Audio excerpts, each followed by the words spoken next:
Muy buenas tardes.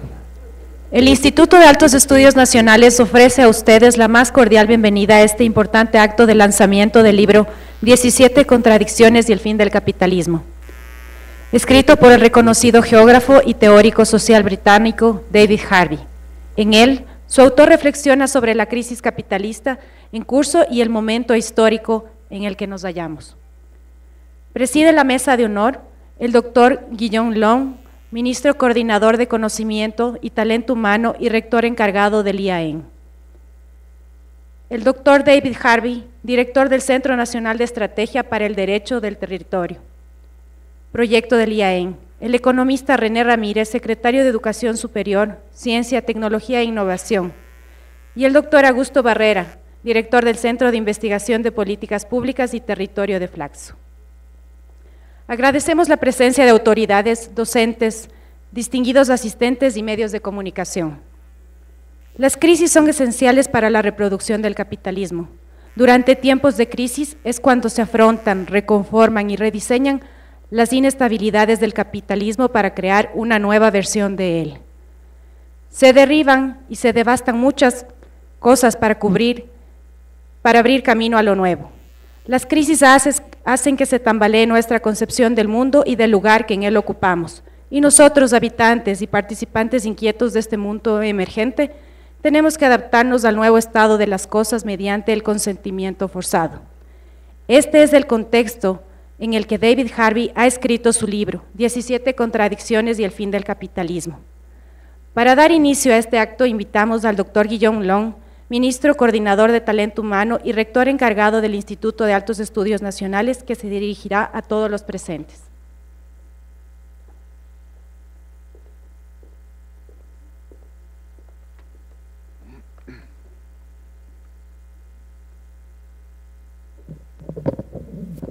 Buenas tardes con todos, querido David, René, Augusto, queridos miembros de la comunidad académica del IAEN, decanos, profesores, estudiantes, Carlos Prieto, una de las personas a quien debemos la venida de tan distinguido, tan prestigioso académico acá al Ecuador. Muchas gracias a todos ustedes por estar aquí, medios de comunicación, amigas, amigos todos. Es un eufemismo hablar de verdadero honor de recibir en esta casa, en el IAEN, en el Instituto de Altos Estudios Nacionales, y en nuestro país, en Ecuador, a David Harvey. Se trata sin duda de uno de los mayores, más importantes académicos, científicos del siglo XX y del siglo XXI. No suelo recurrir a estas cosas porque me parecen menos importantes, pero sin duda uno de los cientistas sociales más citados de nuestra era, ¿no? Uno de los académicos de mayor renombre, uno de los académicos además más prolijos, más productivos en cuanto a su producción académica e intelectual.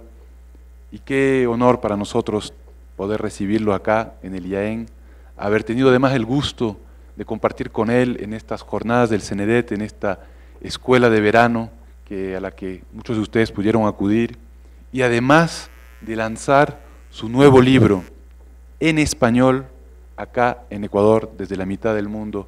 Qué honor. Esto es dejar de ser periferia intelectual y es ubicarnos en el centro del debate de ideas de nuestra humanidad. Lo voy a presentar brevemente, aunque no necesita presentación. David Harvey es británico, aunque ha vivido muchos años en Estados Unidos. Empezó su carrera académica con una licenciatura, un bachelor en St. John's College, en la Universidad de Cambridge, en 1957. Luego obtuvo un PhD de la misma institución, de la Universidad de Cambridge, en 1961. Obtuvo su postdoctorado en la Universidad de Uppsala, en Suecia, en 1961. Empezó su carrera académica como, voy a usar la nomenclatura británica o anglosajona, lecturer, porque profesor no se traduce bien, de geografía en la Universidad de Bristol entre 1961 y 1969. Luego fue Associate Professor del Departamento de Geografía y de Ingeniería Ambiental de la Universidad de Johns Hopkins, ya en Estados Unidos, entre 1969 y 1973. Regresó a Inglaterra como Halford Mackinder Professor de Geografía en la Universidad de Oxford entre 1987 y 1993, y de vuelta a Baltimore, de vuelta a la Universidad Johns Hopkins entre 1993 y el 2001. Desde el año 2001 es Distinguished Professor del Departamento de Antropología de CUNY, la City University de Nueva York.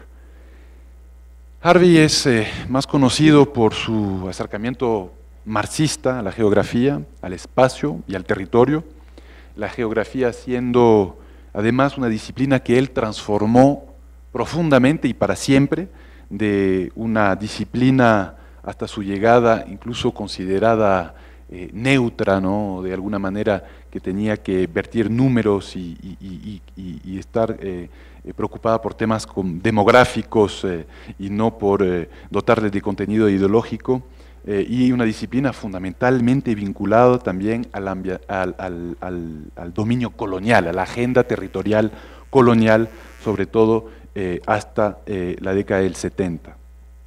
Harvey se propone una comprensión crítica, territorial y espacial del capitalismo, esa entrada geográfica, territorial al capitalismo desde los preceptos del marxismo que categoriza todo su trabajo intelectual.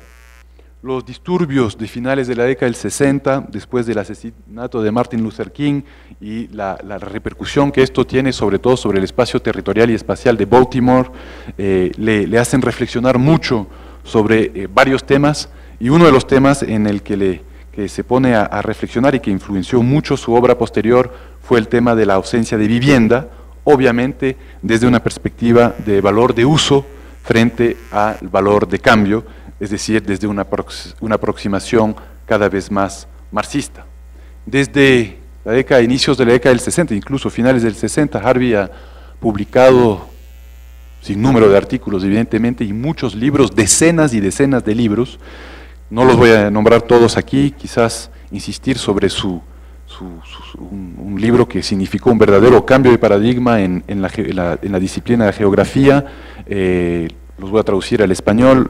Muchos de estos libros están traducidos al español, algunos no. Justicia social y la ciudad, en 1973, que realmente fue muy importante, quizás el libro más citado de la disciplina de la geografía. Los límites del capital, en 1982, muy importante en términos teóricos. La condición de posmodernidad, en 1989, que mucha de nuestra izquierda ecuatoriana quizás debería leer, una crítica muy fuerte de la posmodernidad. Varios libros en la década del 80, el nuevo imperialismo, en el 2003, una crítica muy fuerte al pensamiento neoconservador durante la administración Bush y a todo el expansionismo imperialista de esta época, sobre todo la guerra en Irak, etcétera, y como eso buscaba disfrazar una crisis inminente del capitalismo. Un libro muy interesante, sobre todo para quien habla, para un historiador, que además se demarca mucho del resto del trabajo de él, Paris, Capital of Modernity, sobre la Comuna de París durante el Segundo Imperio, realmente un trabajo histórico que ha tenido mucho impacto también sobre nosotros los historiadores, ¿no? Desde un espacio siempre espacial, desde una mirada siempre espacial y territorial. Varios libros a inicios del 2000, sus libros más recientes son El enigma del capital y las crisis del capitalismo, publicado en 2010, Ciudades rebeldes, del derecho a la ciudad a la revolución urbana, publicado en el año 2012,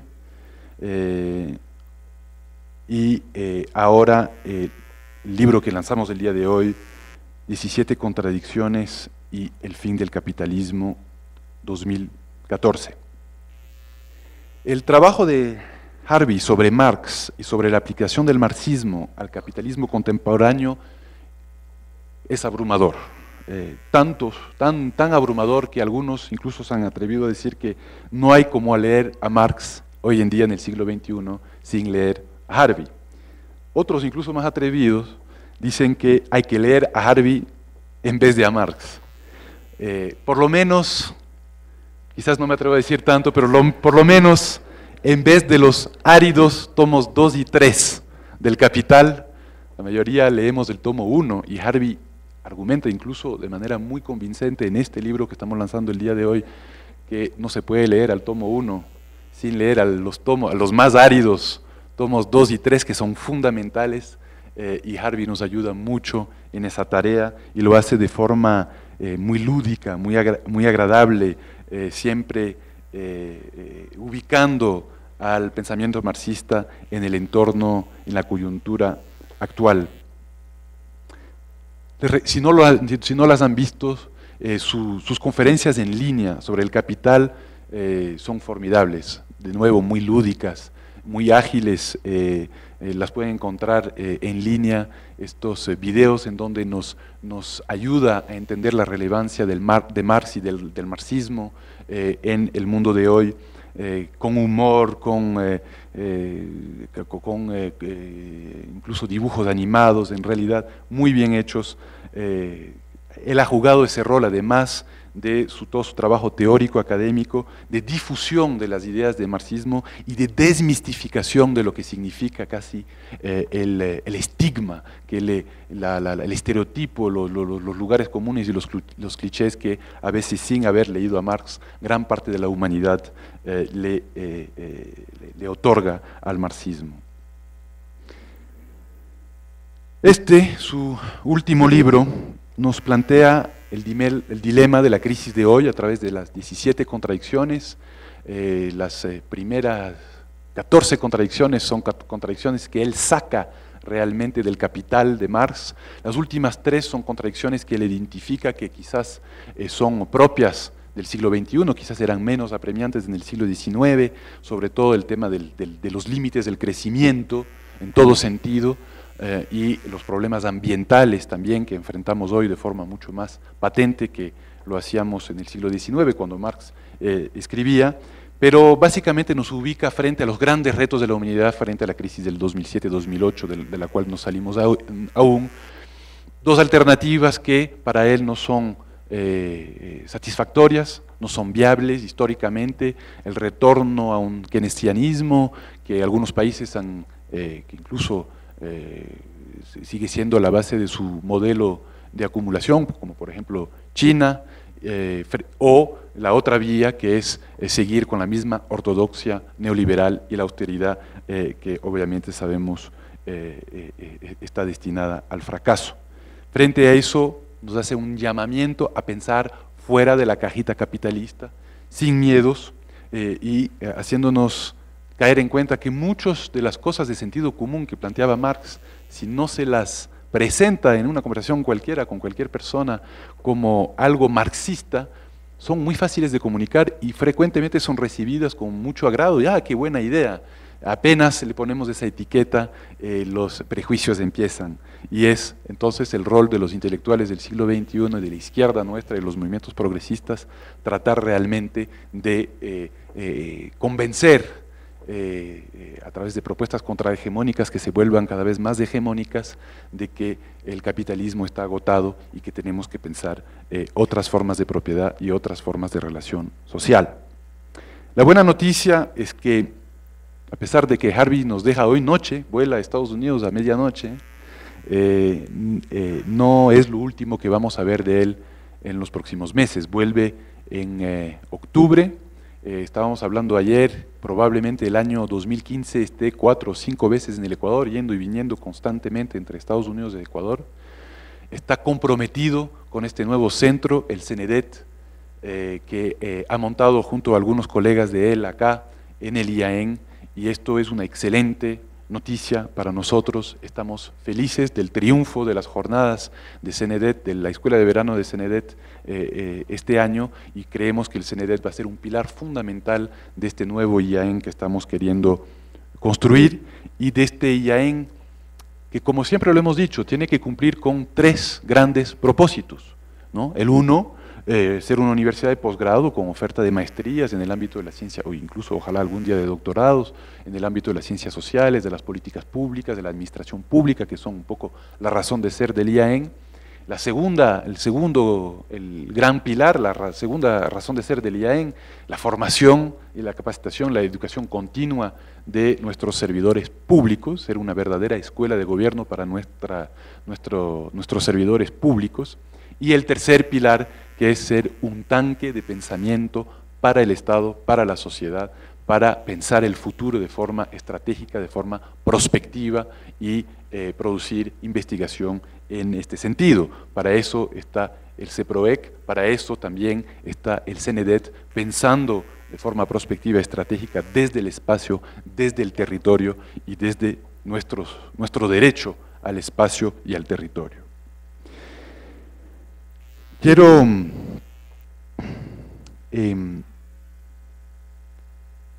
insistir sobre este rol fundamental que está llamado a jugar el IAEN, acompañado por David Harvey, acompañado de su comunidad académica.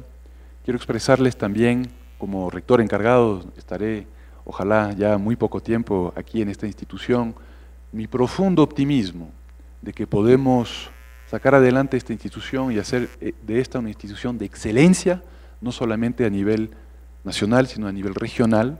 Estamos incluso ya empezando a conversar en el propio espacio de la UNASUR, una articulación de tanques de pensamientos y de escuelas de gobierno y de administración pública, y yo creo que el IAEN puede aportar muchísimo, tiene gran talento. El reto sigue siendo, pero estamos mejorando mucho, dejar de ser una institución que se piensa como ministerio y empezar a ser una institución que se piensa como una universidad. Desburocratizarnos, ser mucho más ágiles y mucho más académicos y auspiciar el debate de forma transparente, de forma ágil, de forma dialéctica y sin ningún tipo de sectarismos ni de agresividad. Este IAEN rejuvenecido, cada día más académico, que se encuentra agilizando lo que era una pesada estructura burocrática que estamos dejando atrás, que parecía, insisto, más de una institución estatal que una institución académica, está cambiando gracias a ustedes, gracias a la presencia de David Harvey en esta institución, gracias al lanzamiento de este libro. Gracias, David, por confiar en nosotros. Felicitaciones por tu nueva obra maravillosa que tenemos el honor de lanzar desde Ecuador, Quito, la mitad del mundo. Muchísimas gracias.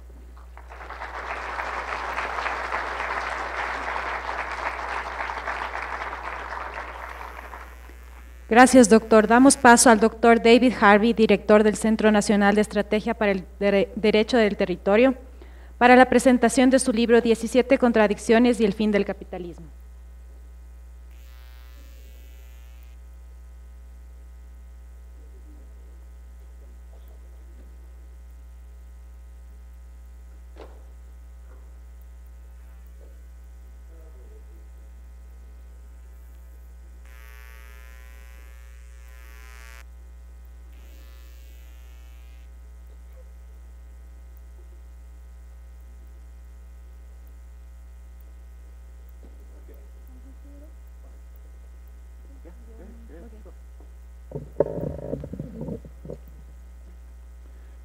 As people who know me very well, I'm incapable of using electronic equipment without it going bad, but I'll try and not mess this bit up.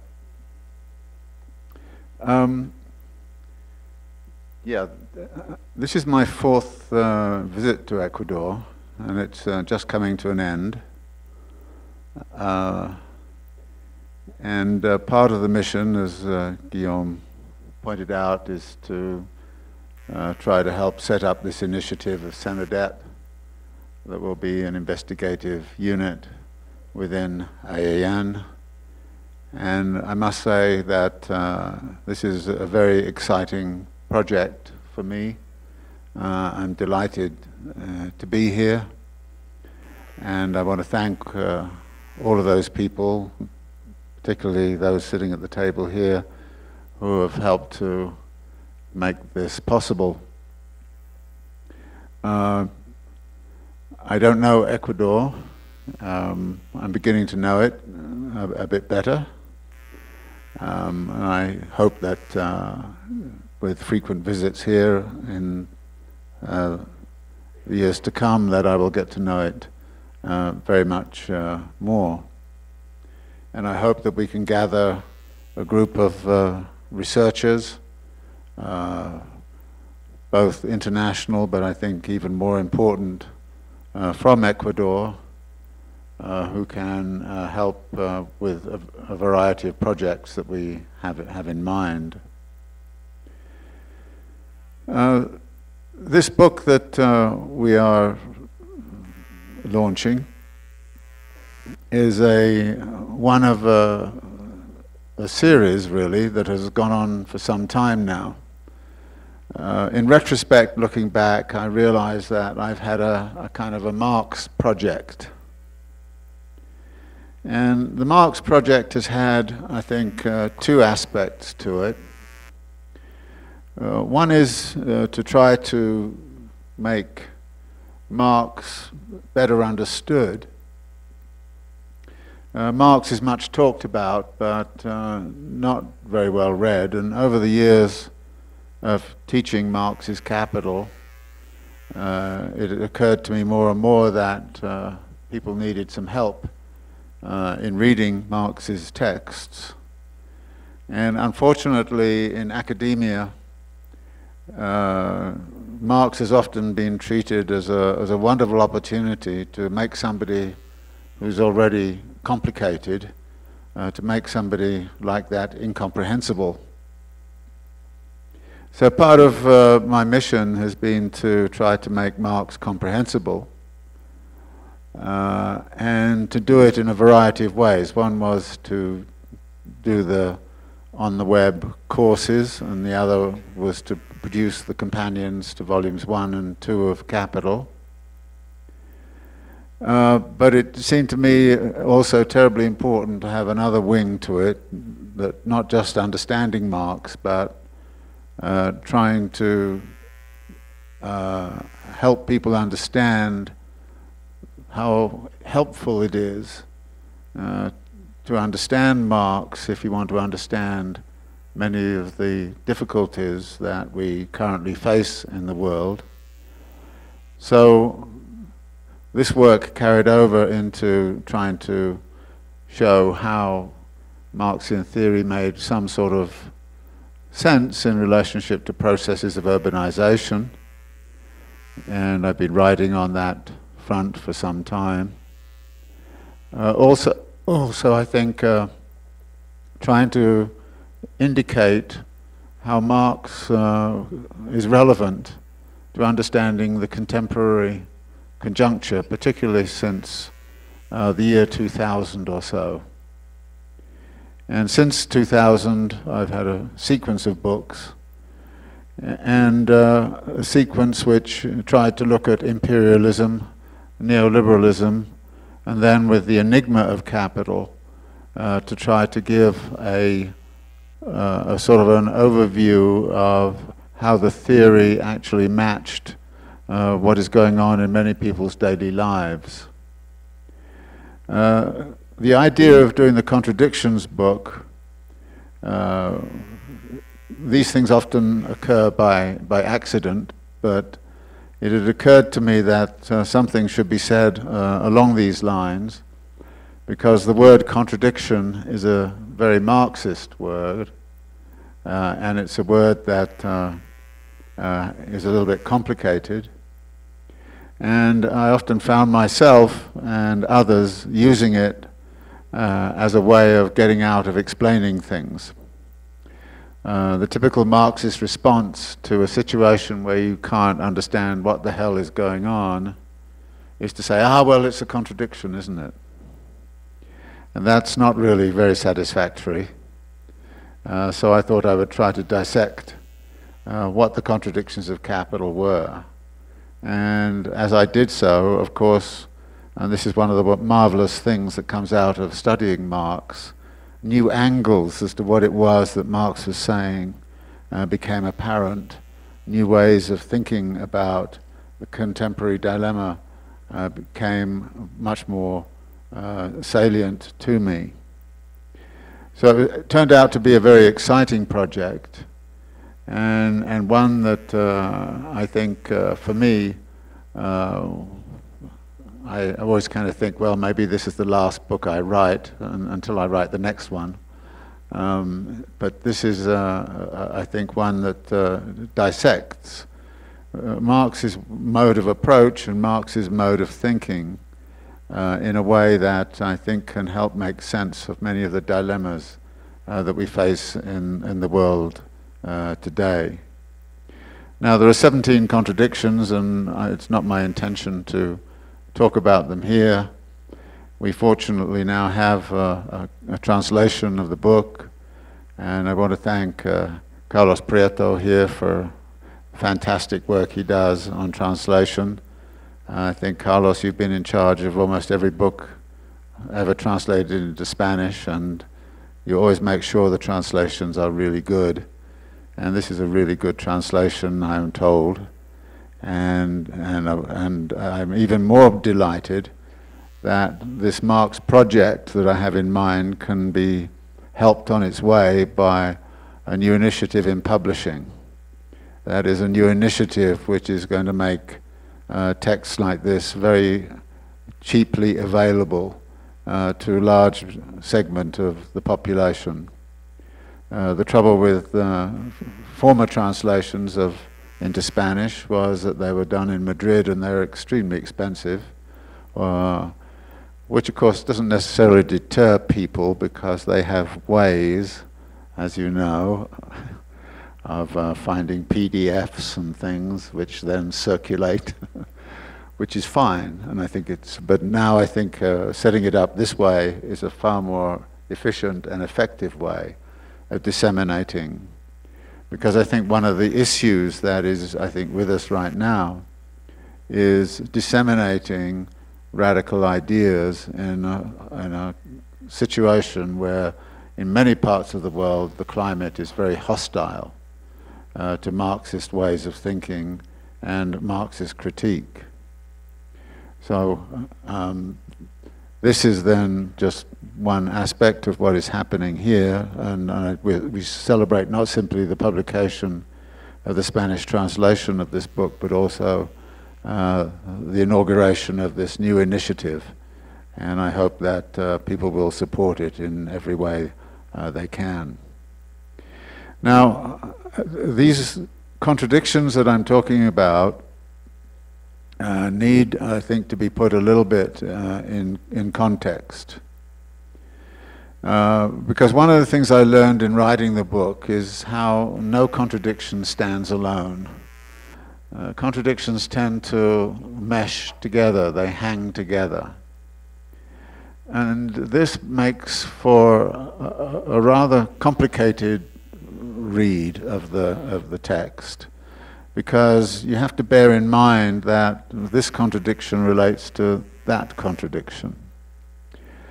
And how they relate to each other becomes significant in terms of the kind of politics we might engage in. For me, for example, just to take the first few contradictions, the distinction between use and exchange value. The first thing you actually read in Marx in Volume 1 is Marx talks about the distinction between use and exchange value. When I started reading Marx, I thought, well, I guess that's an interesting idea, but it didn't make too much, it didn't seem to me too significant. But at that time I was working on housing in Baltimore. And what I found was that actually when you look at the use value of housing and you look at the exchange value system of housing through which the use values are delivered to people, that some very peculiar things were going on. People need housing as a use value. But in order to get it, you need an exchange value. And if the exchange value system is not working right, then you get no use value, or you get inadequate use values. So I thought this is a very interesting way to sort of look at the housing question in Baltimore. And it so happened that we were writing reports for the city which involved bankers and landlords, real estate people, the federal officials, the city officials, and so on. And when we wrote one of these reports, we circulated it to everybody and said, well, what do you think? And the first report that I wrote started off by saying we have to think of this whole problem we're looking at in this relationship between use and exchange value terms. And everybody in the room, highly educated some of them, thought this was a very, very innovative thing to do. And they all kind of said, yeah, this is a great way to look at it, fantastic way to look at it. Of course, I didn't tell them where it came from, because if I'd said, well, that's Marx, they would have then thrown the report away. But it was common sense. It really was straight common sense. And I wasn't absolutely convinced that Marx was worth studying that closely until I had that experience, in which case I thought, well, I better go from the first chapter of Capital to the second chapter of Capital and see what's in there. And so it went on and on and on and on. In other words, there is a deep commonsensical way in which Marx's theory works together, but you can't have use value and exchange value without having a measure of exchange value, and that raises the whole question of money.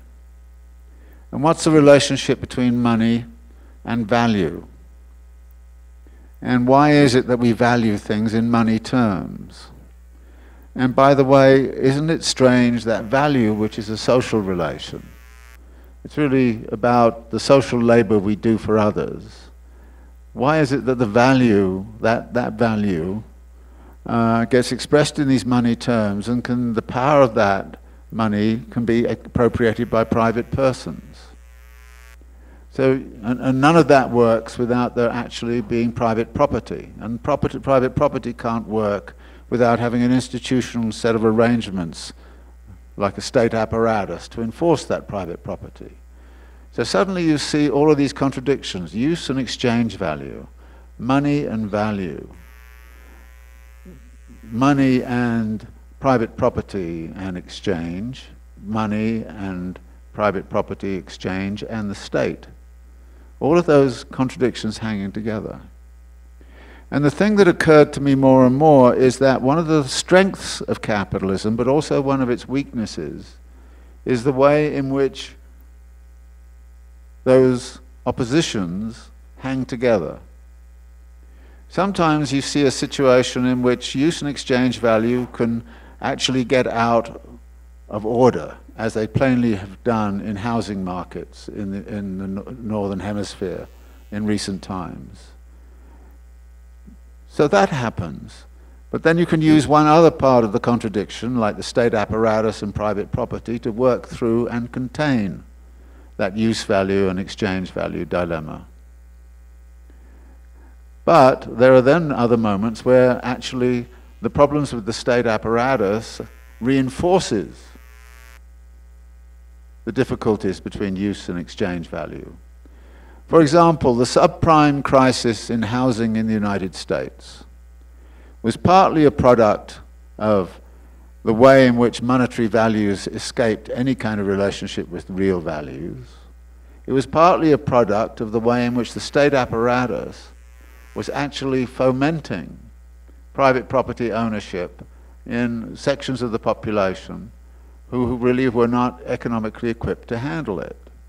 So in other words, all of the contradictions became contagious and negative and actually blew up in the crisis of 2007, 2008. But at the same time, this contagion effect could actually spread to other contradictions and spark other contradictions. For example, those three that I've talked about really affected very deeply the distribution of wealth in society. Large segments of the population in the United States lost a large segment of their wealth. Where did the wealth go? It went to the very top, to the famous 1% that ultimately was the target of Occupy Wall Street. So this is, if you like, the manner of analysis that you start to look at, and then you start to look at it politically. And you say, look, do I want to live in a society which delivers adequate use values to people? Or do I want to live in a society which is so pursuing monetary gain that it's simply about trying to accumulate wealth on the part of whoever can get their hands on that wealth? And I think the answer most of us would have is deliver decent use values to everybody in society. And that is what the politics is about. But what we've seen under neoliberalization has been a steady commodification, so that use values like education, use values which are inherent in healthcare, use values in housing, are increasingly privatized and increasingly marketized and increasingly become vehicles for the extraction of wealth by a very small segment of the population.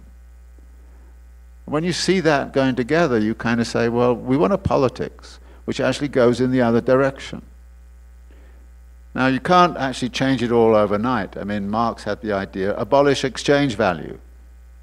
Well, if we did that tomorrow, we'd all die, because that's the way we get our food, that's the way we get our sustenance, that's the way we get our energy and all the rest of it. But in the long run, there are ways, I think, when you can start to minimize the impact of the exchange value, prevent the extraction of wealth in monetary form from all of these features. And there are ways to do that, again, by deploying the state apparatus in certain kinds of ways, so that by putting this together, you not only see where crises come from and what some of the dangers and difficulties are, but you also see a framework in which you can cast an alternative politics.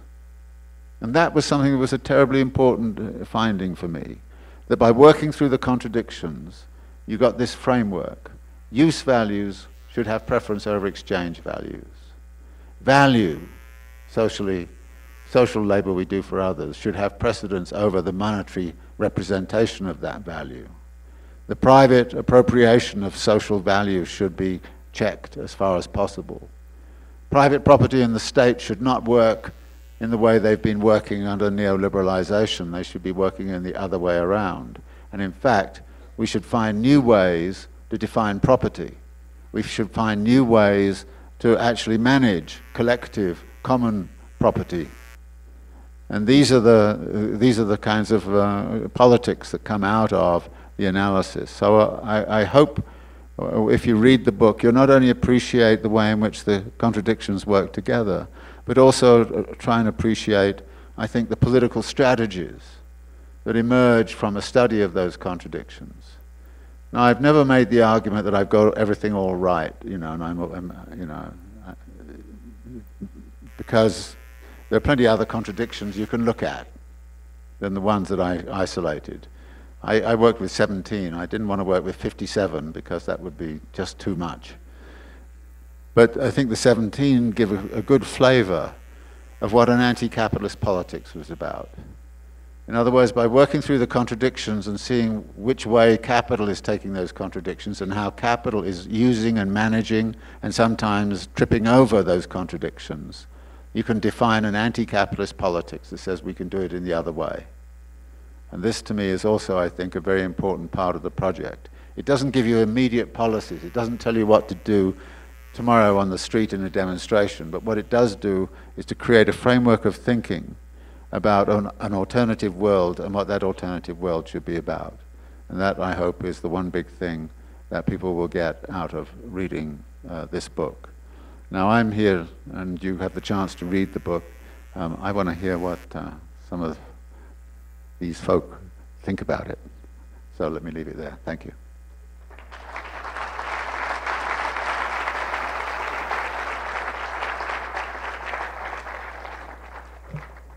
Muchas gracias, David. A continuación comentará el libro el doctor Augusto Barrera, director del Centro de Investigación de Políticas Públicas y Territorio de la Facultad Latinoamericana de Ciencias Sociales, Flaxo.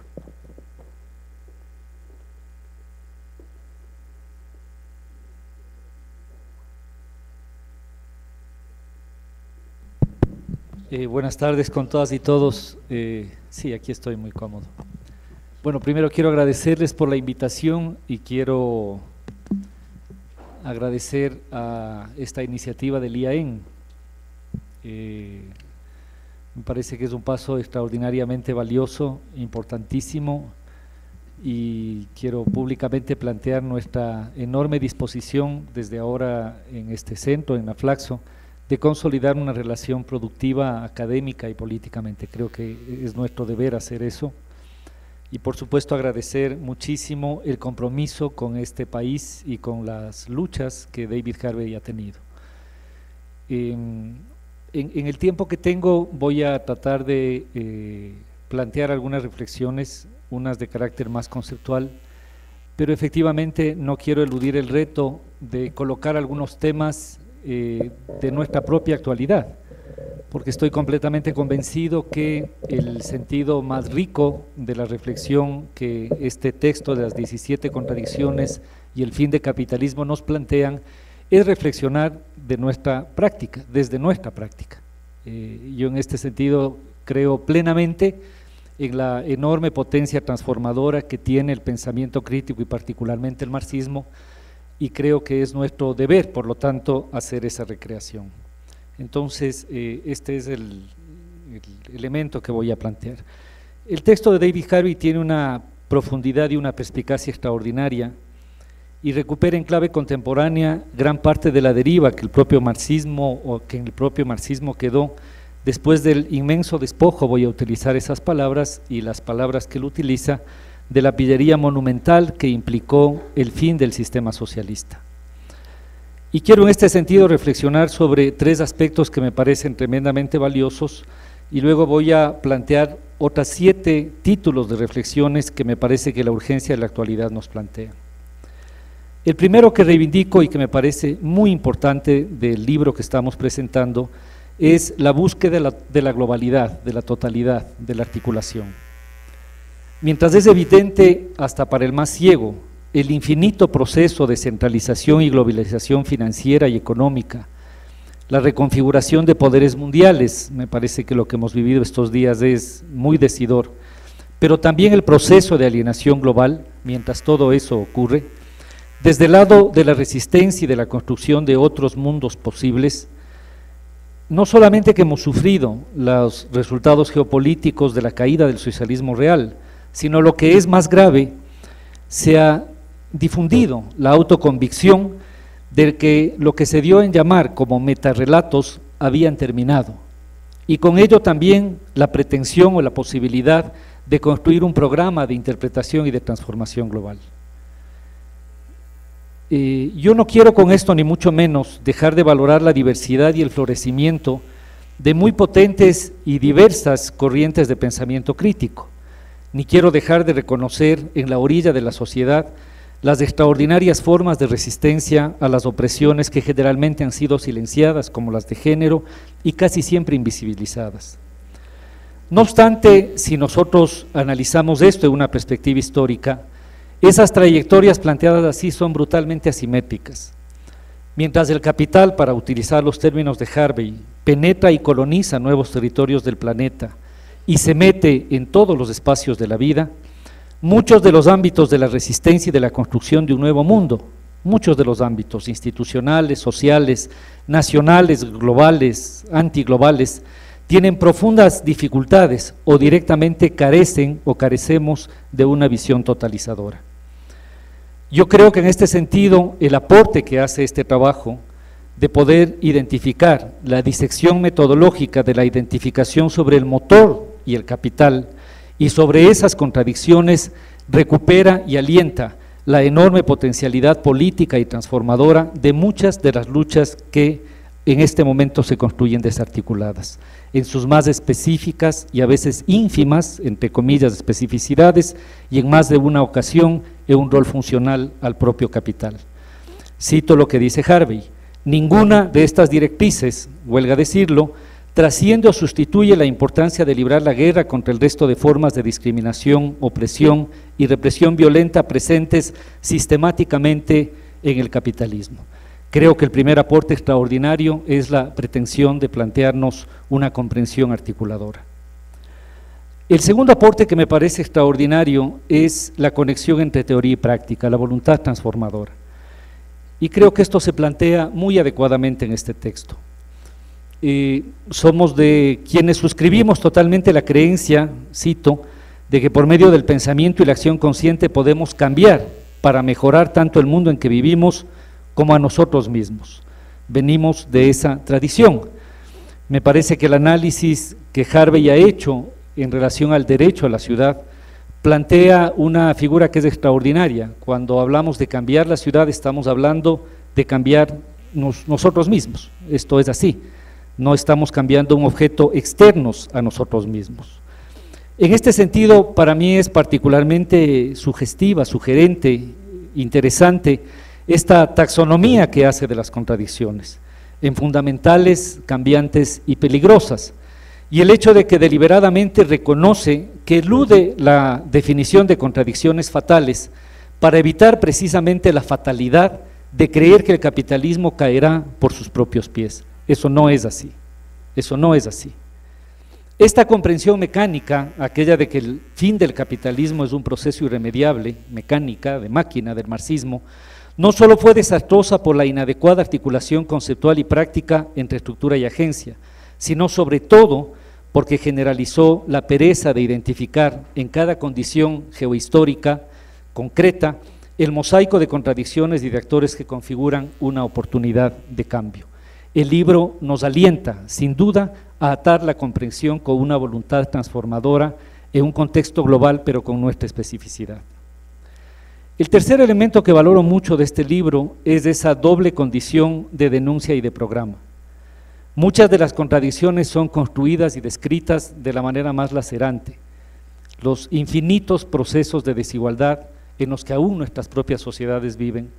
Los datos que comentábamos, tuvimos la oportunidad de recorrer bastante el sur el día anteayer, el miércoles, y conversábamos de las desigualdades de Nueva York. Mientras un porcentaje, el 1% de la población tiene ingresos de 3,75 millones de dólares anuales, el 50% de la población vive con $30,000 en ese mismo periodo. Es una cosa increíble. Esas profundas desigualdades, como la apropiación del suelo, como la apropiación de los recursos, etcétera, implican sin duda una enorme potencia en términos de denuncia, pero también es muy útil en términos de programa. Y quisiera en este sentido valorar el hecho de que la discusión programática es una discusión abierta. Todos nosotros construimos ese programa desde condiciones absolutamente precisas y limitadas, no ilimitadas, sino ilimitadas, específicas, concretas. Y en este sentido es muy importante poder en cada una de estas acciones construir el sentido más alto de esas transformaciones. Eso me parece muy importante, construir el sentido más alto de las cosas que hacemos. Y estoy tratando de recoger algunas cosas planteadas por el propio Gramsci. Ejemplo, la provisión directa para todas las personas de valores de uso apropiados. Eso tiene implicaciones concretas en términos de luchas y de política pública. Esos valores de uso esenciales y apropiados tienen que incorporarse en nuestro programa concreto. Eso implica universalización de un conjunto de servicios. Es preciso, dice Harvey, crear un medio de cambio que facilite la circulación de los bienes y servicios y enfrentar precisamente la enorme acumulación en la realización en el mundo financiero. Eso es vital. Los esfuerzos que hacemos por establecer límites al sistema financiero y por regular tienen una extraordinaria importancia, pero también deberían tener las posibilidades de construir espacios de economía que no necesariamente estén subordinadas o dependan inmediatamente de la circulación financiera. Es preciso crear un medio de cambio que facilite la circulación. La oposición entre propiedad privada y poder del Estado se debe desplazar tanto como sea posible por regímenes de derechos, y enfatiza básicamente en dos campos que me parecen tremendamente importantes: el conocimiento humano y la tierra. Eso nos coloca aquí y ahora unos desafíos enormes en relación a la revolución agraria y en términos de la revolución urbana. Cómo es la distribución de la tierra en nuestros países y cómo se distribuye todavía el conocimiento. La apropiación del poder social por parte de personas privadas no solo se inhibe por medio de barreras económicas, sino que se convierte en algo muy mal visto universalmente. Eso supone un proceso y un cambio de matriz de poder social. Implica un proceso político que trasciende los ámbitos administrativos y supone un proceso de transformación social. Muchos de estos elementos que están formulados como conclusiones tienen extraordinarias, importantísimas implicaciones programáticas. Valoro en el conjunto del texto estos tres elementos: esta vocación de recuperar una perspectiva de totalidad, esta recuperación de la comprensión de teoría y de la voluntad transformadora en la práctica, y este doble carácter de denuncia y programa el texto que nos plantea. En un evento que tuvimos hace pocos días en Aflaxo, alguien preguntó la opinión de David sobre la coyuntura del país y sobre el gobierno y sobre el proceso extractivo, etcétera. Y grosso modo, digamos, la respuesta que planteó David fue que aquí estamos personas razonablemente inteligentes que deberíamos tener capacidad para respondernos a nuestras preguntas, y que en este sentido no iba de ninguna manera a manualizar este debate para poder suponer que existen unas salidas prefijadas, concretas, y que estamos más bien obligados a poder entender las contradicciones aquí y ahora. Por eso me parece que a la luz del texto yo quisiera señalar algunos de los temas que me parecen actuales y tremendamente críticos para nosotros. Nosotros de aquí ahora somos un país relativamente pequeño, profundamente dependiente todavía, no tenemos moneda, hemos sido históricamente productor de materias primas, lo somos todavía, tenemos enormes desigualdades, estamos en pleno proceso de transición demográfica, tenemos grandes disparidades territoriales y todavía una enormemente asimétrica matriz de poder social. Hay una hegemonía ideológica clarísima de valores de individualismo y de acumulación privada, existe una relación compleja y muchas veces contradictoria en el campo de lo que podríamos llamar los sujetos de la resistencia, organizaciones y movimientos sociales. Tenemos una sociedad poco organizada y poco participativa, y creo yo una clase media que se desprende paulatinamente de valores progresistas y básicamente funciona en torno a la acumulación individual. Este es el país en el que estamos, y por lo tanto el plantearse un horizonte de esta naturaleza, un horizonte de transformación en el contexto de un programa global, tiene que partir precisamente de este aquí y ahora. Yo en este sentido creo que esta lectura, y por tiempo voy a plantear casi una idea en cada caso, nos problematiza algunos elementos. Voy a señalar 7 aspectos. Primero, nos problematiza el horizonte del buen vivir y el modelo económico que estamos impulsando. Esto en concreto significa muchas cosas, pero básicamente 2. Hoy estamos empeñados en desarrollar y dar un salto en términos de fuerzas productivas. Estamos haciendo una gran inversión en términos de infraestructura productiva, estamos haciendo un enorme esfuerzo en la construcción de conocimiento. Sin embargo, no estoy seguro que estemos haciendo el mismo esfuerzo por la bonificación de las estructuras de propiedad de la sociedad. Y tengo el temor que el salto que podamos dar en términos de mejoramiento de condiciones de infraestructura productiva y de desarrollo de esas fuerzas productivas termine siendo más temprano o más tarde un factor de rentabilización del propio capital. Entonces me parece que ese es un factor vital para poder ser analizado en la perspectiva de un programa de transformación radical. No quiero detenerme, me parece que hay otras entradas tremendamente importantes como las de Polanyi, etcétera, que nos permitirían entender otras dimensiones de la transformación de nuestra economía. El segundo aspecto que me parece que deberíamos problematizar es que si podemos concebir una revolución sin sujetos, o qué sujetos están portando un proceso de transformación.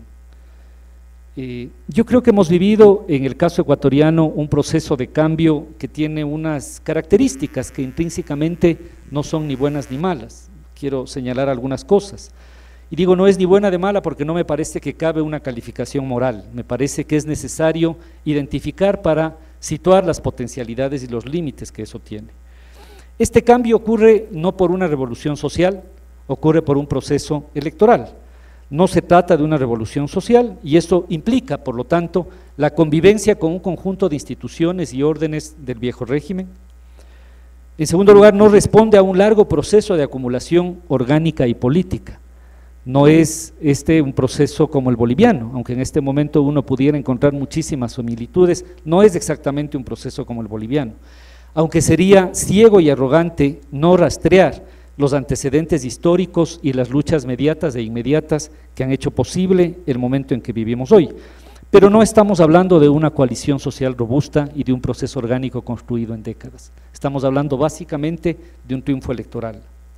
En tercer lugar, obedece fundamentalmente a un ciclo pendular del rechazo del régimen anterior, de lo que se caracteriza como partidocracia. Y eso es importante entenderlo porque en tanto en cuanto esa referencia pueda disolverse en la memoria de las personas, el valor ético y el sentido histórico podría irse perdiendo en el imaginario social. De hecho, para todos los menores de 25 años, siempre han visto a muchas de las personas que estamos aquí en el poder. Nosotros somos el poder para la mayor parte de personas que tienen menos de 25 años. El carácter ciudadano, un cuarto elemento, rompe los corporativismos y quizás en ese sentido sea tremendamente valioso, pero también puede ser un factor que desestimula y que corroe, que disuelve el tejido social. Me parece que ahí tenemos un factor tremendamente problemático. Todo esto tiene que ver con el hecho de que un proceso de cambio como el que se plantea no es una acción administrativa, es un proceso de cambio social y por lo tanto demanda la construcción de una sociedad que porte y que impulse el cambio.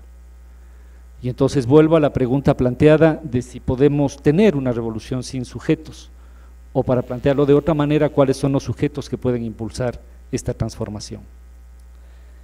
El tercer elemento que me parece muy rico es plantearnos la perspectiva, el tercer elemento de que el buen vivir es por supuesto mucho más que buenos servicios. Creo que hemos avanzado mucho en términos de coberturas, etcétera, pero sin la menor duda la apropiación del derecho es el elemento fundamental, el más importante de todos. Voy a ir terminando. El cuarto elemento tiene que ver con el carácter de la democracia. Harvey plantea que el monopolio y el poder centralizado sobre el uso de los medios de producción debería ser conferido a asociaciones populares por medio de las cuales las capacidades competitivas descentralizadas de los individuos y grupos se movilizan. Esto supone la construcción de otro tipo de democracia. Implica un proceso de democracia deliberativa y participativa radical. Implica, por lo tanto, otro programa de construcción democrática.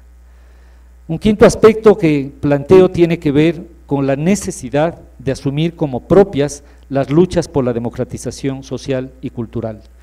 La plurinacionalidad se ha quedado un poco en el camino de la Constitución, los propios derechos de la naturaleza, los derechos sexuales y reproductivos, ese conjunto de luchas deberían ser luchas absolutamente incorporadas.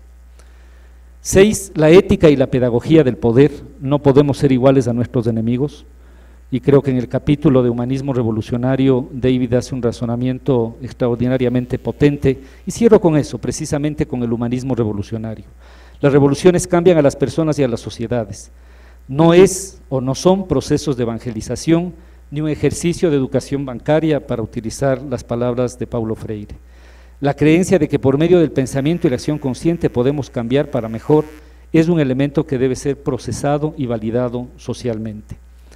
Creo que estos 3 aportes y estos 7 títulos podrían configurar una agenda tremendamente potente en la que estoy seguro podemos incorporar a muchas dinámicas adentro y afuera que en este momento estamos pugnando por la construcción de otro mundo. Muchísimas gracias.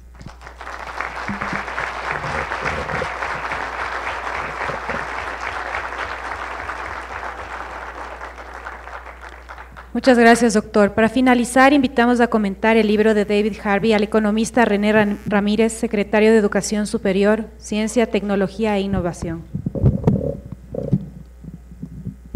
Bueno, buenas tardes con todos y todas, amigos, amigas, aquí presentes, compañeros, estimado David, Augusto, querido Guillón, gracias por la invitación y gracias por justamente permitirme comentar este libro de David.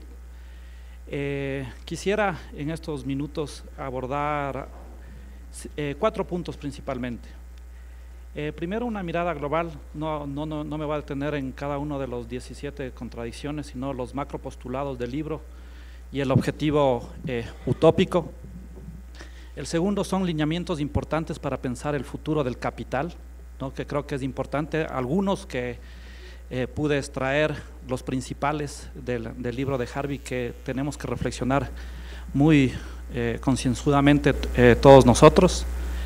El tercero, que no es menor, y aquí principalmente va a hablar en general a todas las izquierdas que puedan existir, mensajes del autor hacia las izquierdas, ¿no? En el marco de la disputa política.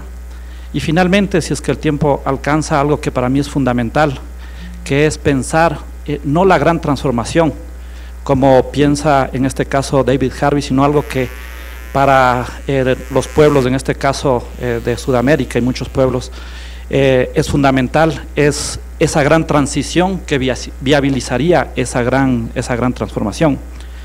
Vale la pena señalar que David Harvey lo que hace en su libro no es ni siquiera una radiografía con rayos X del capital, diría yo, hace una tomografía computarizada del capital, no del capitalismo, sino del capital, y porque realmente es impresionante el nivel de detalle y de reflexión hacia dónde entra al hablar sobre el capital en este caso como motor económico del capitalismo, justamente en el marco de la circulación y acumulación del mismo. Y esto en un afán que yo creo que es demasiado importante en términos políticos, ¿no? Que cuando nosotros tenemos una lectura superficial de lo que pasa en la sociedad, de lo que pasa en la economía, podemos tener interpretaciones erróneas, y estas interpretaciones erróneas, señala David, conducen a acciones erróneas. En ese sentido, podría señalar casi como un título adicional a las 17 contradicciones o fin del capitalismo, con una frase que el propio autor señala: lo que vive actualmente el momento debería ser el subtítulo o historia de la estupidez y la venalidad humana en el capitalismo. Estoy convencido, sin lugar a duda, que siguiendo a lo que señaló Guión, si es que Marx estuviera vivo, hubiese escrito el libro que hoy presenta justamente David Harvey. No me cabe la menor duda que el mapa histórico y geográfico y de economía política del capitalismo que presenta David en su libro es asombroso, o sea, no cabe otra manera tener una perspectiva tan global, mundial, y unir todos en el marco teórico, en el marco político, en la economía política, y también con una discusión muy importante sobre la esperanza de intentar quebrar esto que parece algo que es imposible hacer, lo que es el capitalismo. En este caso el autor entra a través de 3 tipos de contradicciones, las contradicciones fundamentales. Son 7, en donde el capital no podría existir si no funcionan estas contradicciones. Las contradicciones cambiantes, que también son 7, en donde se da la trayectoria evolutiva, histórica y geográfica. Y las contradicciones peligrosas, 3 contradicciones, en donde justamente el planeta, si es que se sigue intensificando esto, caería en desgracia el planeta y también hacia un empobrecimiento masivo. Quizás lo interesante aquí, y eso luego lo mencionaré más adelante, las 17 contradicciones abren un espacio de tensión que a su vez, debidamente procesadas, podrían visorar una luz al final del túnel. Y justamente eso es lo que incentiva el autor, a analizar profundamente las contradicciones y en el marco de esas contradicciones actuar políticamente, ¿no? Eso a mí me parece completamente importante señalar, porque no es un libro sin pasión. A pesar de que valdría la pena señalar, es un libro tan objetivo que yo creo que serviría más a la derecha que a la propia izquierda, ¿no? Hace una radiografía tan buena que, siendo de la derecha y teniendo una agenda de derecha capitalista, o sea, realmente el libro sería de muchísima utilidad. Y aquí vale la pena justamente señalar que ese es el reto que tenemos nosotros justamente como izquierda. A veces nos quedamos justamente en la teoría crítica o en el diagnóstico sin tener una cuestión más propositiva al respecto. ¿Cuáles son 4 macro conclusiones que salen del libro, ¿no? Las principales, o sea, a mi modo de ver, una vez más, que es necesario entender y a profundidad si es que queremos actuar. 1, las crisis son esenciales para la reproducción del capitalismo, ¿no? El capitalismo necesita de las crisis para sobrevivir en ese caso. El número 2, la forma de salir de la crisis contiene en sí mismo las raíces de la siguiente crisis. Entonces, ¿cómo estamos nosotros saliendo de la crisis actual? ya tenemos que estar planificando en términos estructurales, en términos políticos, qué va a pasar dentro del sistema para poder actuar de una manera justamente operativa y con acciones concretas para tratar de mejorar las condiciones de vida de la humanidad. La tercera, que las contradicciones no son resueltas, sino son desplazadas geográficamente. Esto es muy importante, ¿no? Van de un lugar a otro. Si es que ahorita en este momento en Sudamérica estamos bien, es porque tuvimos 2 décadas perdidas y Europa está en este caso mal, ciertos países del norte están mal, entonces hay que ver hacia dónde va a fluir esa crisis del capital y quién va a acumular en esa crisis, que es de una manera bastante importante señalar. Yo creo que justamente, y ahí nombrando quizás a Piketty, vemos que estamos, a pesar de la crisis, en otros espacios, o quizás ya ni siquiera en espacios, porque aquí hay que reflexionar sobre la unidad de análisis. ¿Cuál es la unidad de análisis? ¿Es el territorio o son conglomerados descentralizados espacialmente a través de capitalismos, como lo llama Harvey, un capitalismo global plutocrático, ¿no?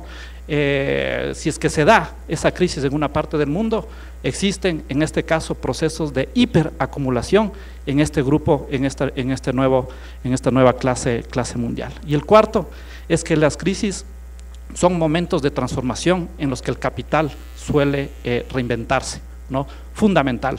Y tenemos que ver justamente cómo se va a reinventar el capital en esta crisis, para una vez más ver cómo también actuamos. ¿Cuál es el objetivo utópico que plantea en este caso David, el autor, en su libro? Un orden social sin valor de cambio, o por lo tanto sin dinero. Esto implica construir un nuevo orden social que recupere el valor del valor de uso. Ya me referiré más adelante de qué se trata.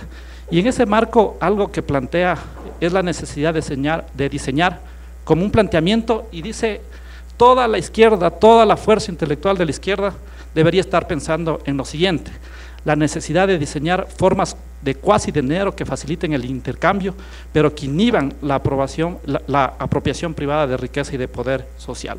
Es decir, una reconfiguración radical de la organización del intercambio, ¿no? Fundamental. Estoy seguro, y tengan la plena seguridad, que si es que esto fuese un objetivo de la derecha o del propio capitalismo, ya hubiesen resuelto este problema.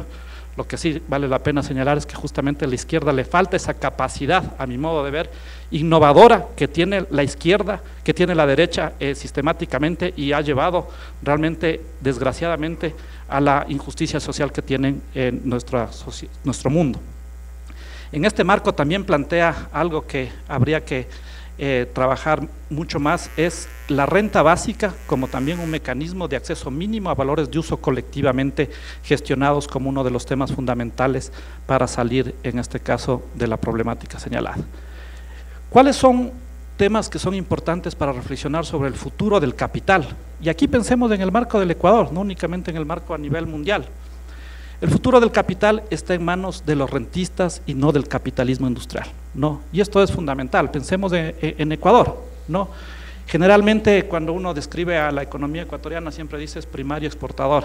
Ya, en el mejor de los casos, qué bueno que sea primario exportador, porque hay un componente que es completamente rentista, que es la parte secundaria importadora, o la parte del sistema bancario, ¿no? Que realmente es, o los terratenientes, que en este momento están especulando y viviendo muy fuerte de esa especulación en muchas partes del Ecuador, son el gran problema que tiene la economía no solo ecuatoriana, sino mundial.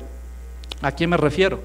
Comerciantes, los intermediarios, terratenientes, magnates de medios, financistas, y algo que es fundamental, y por eso la disputa en una perspectiva no del corto plazo, sino de largo plazo, el tema de los poseedores de títulos de derecho de propiedad intelectual. Y en este marco, justamente en este marco de este capitalismo rentista, capitalismo especulativo, se da este proceso del capitalismo ficticio como una acumulación ilimitada que extrae riqueza de la actividad no productiva y no genera valor justamente en ese marco.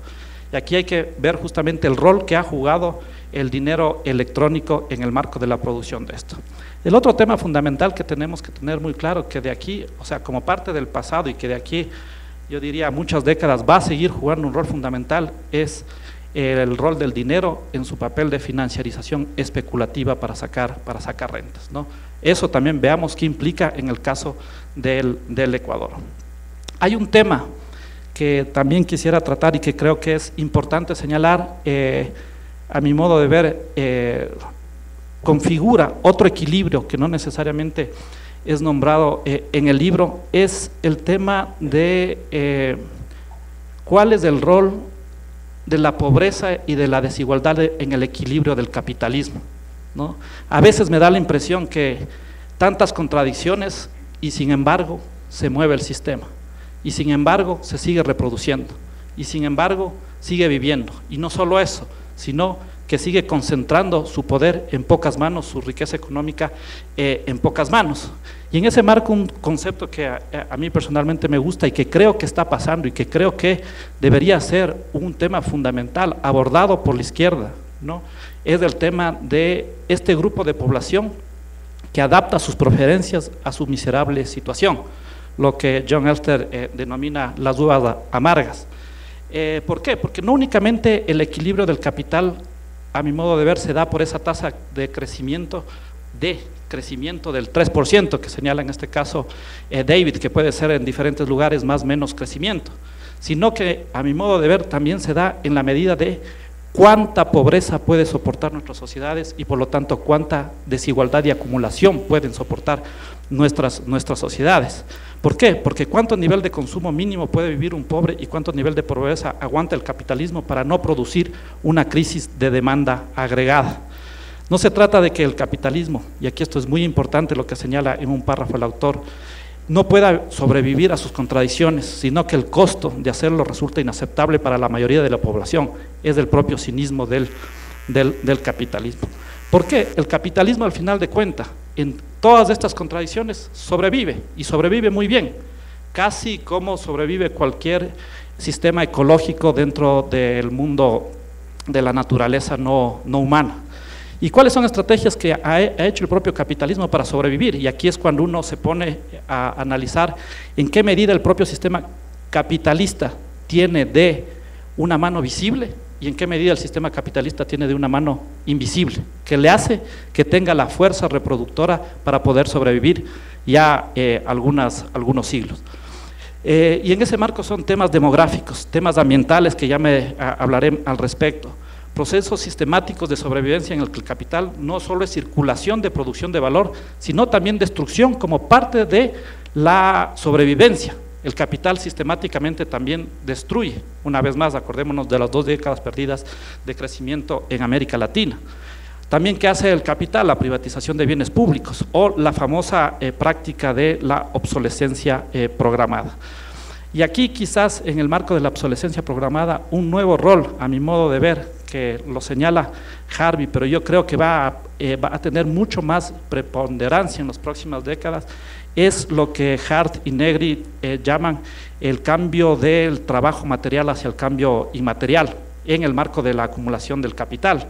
Yo podría señalar, no con la fuerza que tiene el dinero electrónico, pero podría señalar que el otro motor de dinamizador de la acumulación del capital similar al dinero electrónico podría ser los derechos de propiedad intelectual, en el marco de una acumulación infinita del capital. Y en esto nos pone dentro del marco de qué tipo de legislación, qué tipo de acuerdos tenemos que tomar para disputar, si es que en el un lado era el tema de la producción del dinero ad infinitum a través justamente de mecanismos electrónicos, qué tenemos que hacer para construir otro tipo de estructura. Yo siempre he señalado, así como desde el Ecuador salió algo fundamental que fue la construcción de una nueva arquitectura financiera, también creo yo que es necesario disputar y construir una nueva arquitectura de gestión del conocimiento. Dimos el primer paso hace un par de semanas en el COSUCT, en el Consejo de Ciencia y Tecnología de UNASUR, estableciendo una comisión que articule una propuesta en UNASUR sobre lo que tienen que ser derechos de propiedad intelectual, llamémoslo así, que ponga un freno a lo que son, por ejemplo, ADVIC o en este caso OMC. Y aquí, justamente en ese sentido, es necesario señalar el papel importante que va a jugar el capitalismo cognitivo. Justamente el día de ayer leía un artículo en página 12 donde se señalaba que el 80% del valor corporativo reside hoy en bienes intangibles, en marcas registradas, en inventos o en investigaciones. En este seminario que tuvimos del COSUCTI, justamente al analizar el valor agregado del iPad, de lo que tengo enfrente mío, se señalaba que el valor añadido, el 29% es del diseño de materiales, otro 29% es diseño y mercadeo, el otro 29% es manufactura de componentes, 1% ensamblaje y 14% distribución y ventas. Quiere decir que alrededor del 60% es valor añadido ligado justamente a temas inmateriales, ¿no? Entonces, por eso yo creo que va a tener mucha mayor importancia este tema del futuro. Y aquí también, dentro de este futuro del capitalismo, tenemos que tomar en cuenta esta mirada de lo que David Harvey señala, no me acuerdo citando aquí, en el concepto del pro consumidor, que es productor y consumidor a la vez. Esta cultura que yo le denomino la cultura del selfie, ¿no? Que yo, mientras no necesito el fotógrafo porque yo mismo me tomo la fotografía y yo mismo consumo, yo mismo produzco. Y en el marco de eso tenemos que ver cuál es el papel que juega algo que potencialmente tendrá un impacto en el futuro, que es las impresiones 3D. Hace un mes estuvimos en Brasil, estuvimos en un centro, un parque científico, y justamente veíamos cómo Embraer tenía esta impresión 3D, pero a escala del tamaño de esta sala, justamente para poder imprimir este tipo de materiales para los aviones. Entonces son temas que se van configurando y que nosotros tenemos que pensar qué tenemos que hacer en el marco del país con todo esto que se viene. Y quizás uno de los temas fundamentales que atraviesa el futuro del capitalismo es el riesgo de que el valor de uso tienda a banalizarse, y eso, a mi modo de ver, es un tema que tiene que ser parte de una agenda bastante importante de la izquierda. Temas de mensajes importantes para la izquierda. Uno, es necesario volver a recuperar la mirada sobre el concepto de clase. Esto es fundamental. O sea, a mi modo de ver, esto es fundamental. No es suficiente con señalar que la desigualdad está disminuyendo y que la pobreza está disminuyendo, sino saber que cuando estamos hablando de pastel, estamos hablando que es necesario enfrentar una disputa política, y en este caso es necesario enfrentar una disputa de clase. Señala a la izquierda con puntos de vista y acciones autónomas, anarquistas y localistas. El autor les dice: a la izquierda que quiere cambiar el mundo sin tomar el poder, lo que hará es viabilizará que la clase capitalista plutócrata se consolide más que en el mundo y que no se pueda desafiar justamente sus capacidades, que es de reproducción ad infinitum. Eso es un mensaje que da justamente el autor a este grupo de la izquierda. Entonces es necesario entrar en ese debate de clase. Otro tema que es fundamental, porque también es necesario ver cuál es la disputa y el alcance de escala de la disputa política. Se puede construir, en la medida de esa mirada de construir mecanismos diferentes de intercambio, se puede construir cadenas de trueque que son limitadas y engorrosas, ¿no? Cuando existen muchos grupos que dicen, bueno, la salida es vámonos al trueque.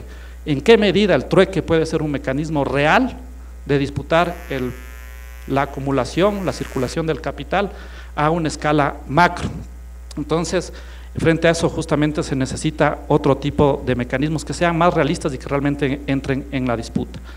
El tema de lo micro. Existe una izquierda anticapitalista que busca dar batallas en lo micro, dando formulaciones anarquistas y autónomas, dado que estas son más eficientes, señala el autor. Y eso, a mi modo de ver, deja la disputa que ya señalé de lo macro sin oposición. Prácticamente lo que está señalando es, bueno, es necesario disputar también el poder político y no ver que gobernar es antiético, como muchas veces se considera. En donde muchas de las veces solo se queda espacio desde la izquierda para la resistencia. Y en la resistencia a veces no necesariamente se construye algo que sea proactivo para construir otro tipo de sociedad. Entonces es necesario pensarlo de esa manera también. Otro tema que es importante y que también, a mi modo de ver, y recomiendo mucho el capítulo con respecto al tema medioambiental. Existe una mirada catastrofista sobre los temas ambientales, ¿no? A nivel general y en la izquierda también de una manera bastante importante. Y aquí el autor nos señala en perspectiva histórica, en perspectiva geográfica, en perspectiva económica. Primero nos dice el capital ya ha resuelto este tipo de problemas en otras ocasiones. Maticemos el problema, lo primero que nos señala. El segundo, el capital internaliza en su proceso de reproducción, de circulación de capital y acumulación los problemas ambientales. Si bien la materia no se crea ni se destruye, el capital se reconfigura radicalmente. En este sentido, otro punto que pone adicional con respecto al tema medioambiental es que el capital convierte asuntos ambientales en una gran área de actividad empresarial y de esa manera internaliza este problema como para intentar también solucionar justamente los temas ambientales.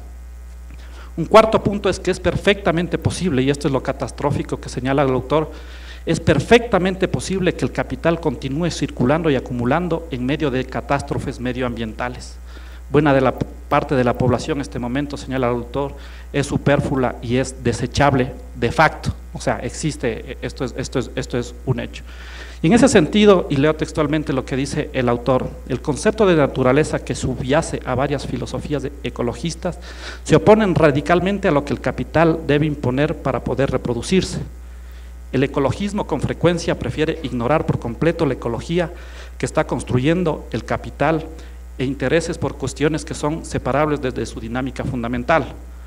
Oponerse a unos vertidos aquí o rescatar una especie en peligro o un hábitat valioso allá, de ninguna manera resulta el final para la reproducción del capital. Esto es importante señalar porque él dice, pongamos en donde realmente se da el mayor impacto ambiental, que es en el propio sistema capitalista y en el propio capital, ¿no?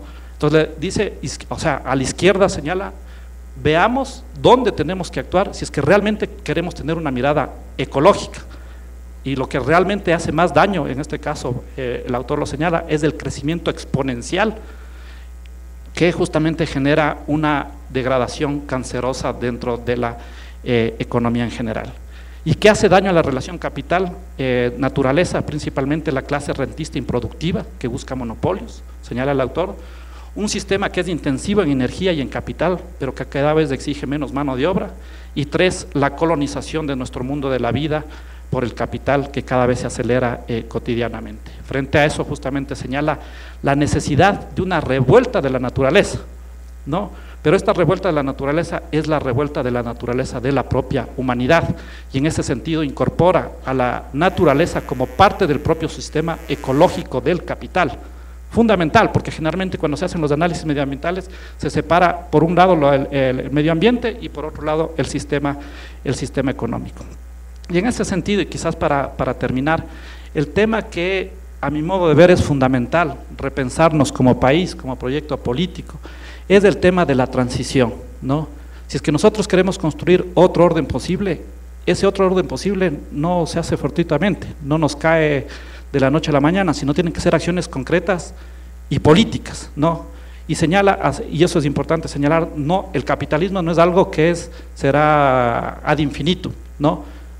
Puede cambiar como cambió el feudalismo al capitalismo o como en China se dio el paso del comunismo al capitalismo en ciertas sedes, en ciertas zonas económicas de desarrollo especial y ahora el capitalismo que vive. Y en ese sentido, el nuevo orden social anticapitalista también yo creo que es necesario matizar y quizás aquí una mirada que a lo largo del libro me llamó mucho la atención, con excepción de las últimas páginas donde realmente se hace la propuesta política, es que generalmente este nuevo orden social es en contra de algo, ¿no? Y yo creo que es necesario también pensar no solo en contra de qué tiene que ser, en este caso anticapitalista, sino pro qué tiene que ser, ¿no? Muchas veces lo anti no nos permite pensar qué es lo pro que tiene que tener que construir.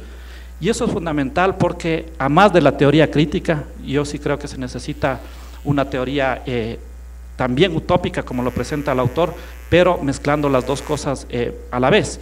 Y en ese sentido nosotros tenemos una ventaja, a mi modo de ver, como país, ¿no? Nosotros hemos construido con todos los problemas algo que es pro un tipo de pacto de convivencia social, en este caso que es a mi modo de ver que es la Constitución de la República, esta sociedad que se denomina del buen vivir, o el socialismo del summa causaio, como lo he denominado yo, biosocialismo republicano, en donde se dan tres transiciones de lo que yo creo. Uno, del antropocentrismo al biocentrismo, el otro del colonialismo al Estado y a la sociedad plurinacional, y el otro del capitalismo justamente al socialismo. Y aquí quizás una contradicción de la transición, que puede sonar problemática, pero yo creo que es fundamental y abordarlo de una manera frontal. ¿Cuál es una de las contradicciones más importantes de la transición de un proyecto inclusive de izquierda? Que los proyectos políticos de izquierda necesitan de mucha acumulación de capital para hacer esa transición, ¿no? Y eso es importante señalar porque muchas veces se cree que sin esa acumulación se va a poder llegar a una transformación. Eso no es viable. Y si es que seguimos pensando así, o sea, fracasaremos y vendrán proyectos políticos que no tendrán contemplación en que se dé una acumulación completamente anti-valor de uso. Y en este sentido, un tema fundamental en esta transición yo también creo que es la búsqueda de valoraciones diferentes a las tradiciones capitalistas y al dinero. Nosotros desde aquí, desde Ecuador, hemos planteado, por ejemplo, buscar otros mecanismos de unidad de análisis y de unidad de valoración de la economía y de la sociedad, como por ejemplo lo he planteado yo directamente el tema del tiempo, el tema de buscar no únicamente en la construcción de la economía política el tema de bienes y servicios, sino por ejemplo la producción de bienes relacionales, ¿no? También se puede hablar del tema energético, se puede hablar del tema biofísico, la contabilidad biofísica. He hecho la propuesta justamente al presidente del Banco Central de que vámonos a otro tipo de contabilidad. Y ahí en ese marco es necesario nosotros que podamos construir y podamos tener directamente algo que la ciudadanía y la sociedad valore per se, ¿no? Muchas veces ha existido ya mecanismos de construir otro tipo de unidades de valoración, pero que difícilmente el ciudadano común y corriente va a valorar en sí mismo, ¿no? Como es por ejemplo el tema de la energía, etcétera. Entonces yo sí creo que es necesario buscar otro tipo de valoraciones que pongan en disputa al dinero, y yo sí creo que una de esas valoraciones puede ser el tiempo. Algo que señalaba Augusto y quizás probablemente aquí puede ser una contradicción interna del capitalismo, es el tema de la democracia y el dinero, ¿no? Que probablemente a mi modo de ver yo esperaba encontrar un poco más desarrollado esta relación de cómo la democracia actual, esta democracia burguesa representativa, cómo es legitimadora de este proceso de acumulación del capital, a pesar de los desastrosos resultados que ha tenido, y justamente la necesidad, como señalaba Augusto, de construir otro tipo de democracia. Lo mismo con respecto al Estado, ¿no? ¿Qué implica el tema del Estado, ¿no? El cambio de un Estado completamente. Primero, si es que podemos pensar en el marco de una contradicción y de las 17 contradicciones de construir otro sistema económico, podemos pensar una transformación por fuera del Estado. O sea, personalmente creo que no. Más allá de todos los problemas el Estado, de los estados, de los países, en este caso de la región, se puede decir que Bolivia es el país que más reduce pobreza, Venezuela el que menor desigualdad tiene, y Ecuador el que mayor ha incrementado su índice de desarrollo humano, que justamente tiene que ver con el concepto de valores de uso y valores de cambio. Y aquí un tema fundamental en este sentido, y quizás solo abordar tangencialmente cuando hablamos del tema de educación, algo que nos parece fundamental es esta disputa sobre la recuperación de los diferentes tipos de propiedad, ¿no? Que estamos produciendo y que estamos construyendo ahorita justamente en un código orgánico que le hemos denominado de economía social del conocimiento, de la creatividad y de la innovación, en el marco de la recuperación de derechos comunes. Ayer tuvimos una reunión con el presidente de la República para hablar sobre temas importantes de hacia dónde queremos seguir trabajando con respecto, diríamos en argot, de lo que estamos señalando, del valor de uso y la recuperación muy fuerte del salario dignidad, el tema de quitar plusvalor a la tierra a través de justamente la ley, el tema de que quitemos este concepto de propiedad privada de los saberes ancestrales que están en la Constitución. En la Constitución le da el concepto de propiedad privada a los saberes ancestrales. ¿Cómo hacemos para declararlo lo que realmente son derechos humanos en sí mismos? En síntesis, a mi modo de ver, este libro invita a reflexionar sobre el tema de cuál es la radiografía del capital y del capitalismo. Es fundamental que toda la izquierda, que todos los procesos políticos e intelectuales podamos reflexionar sobre qué está pasando en el mundo para poder actuar de una manera diferente. No me cabe la menor duda que este libro tiene que ser un libro de cabecera para todas las facultades de ciencias sociales, de economía política. Tiene que ser un libro de cabecera para todos los indignados del mundo, para que se indignen más, para que indignen más a más gente, y esperemos que tenga una tasa exponencial de crecimiento, esta indignación mayor a la tasa de crecimiento de la acumulación del capital. Muchas gracias, doctor.